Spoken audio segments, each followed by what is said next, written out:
Passem als pregs, iniciem primer. Un prec sobre llevadors.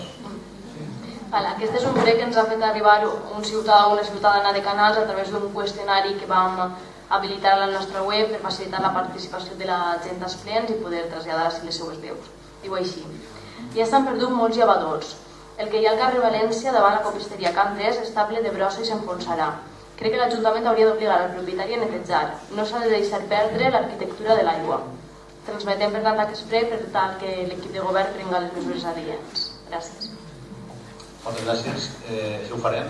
Hi ha una ordenança que ordena que els llocs que no estan construïts o que estiguen en el degut decoro, per dir-ho d'alguna manera, i que estiguin nets. Per tant, l'agafem com a nostra i farem una comunicació als propietaris per a... perdó. No s'adelanta. Pues passem al segon prec. I el segon prec se'ns demana també que fem arribar a l'equip de govern la necessitat de millora del nostre mercat els divendres, amb l'incentiu a venedors que porten al nostre mercat productes ecològics i productes d'artesania. Moltes gràcies.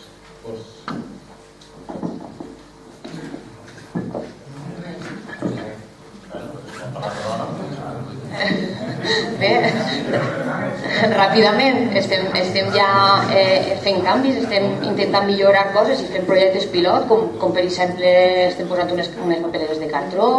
Estem també una altra vegada que si teniu cap idea, suggeriment, estic oberta per a qualsevol. Gràcies. Gràcies. Passem als precs de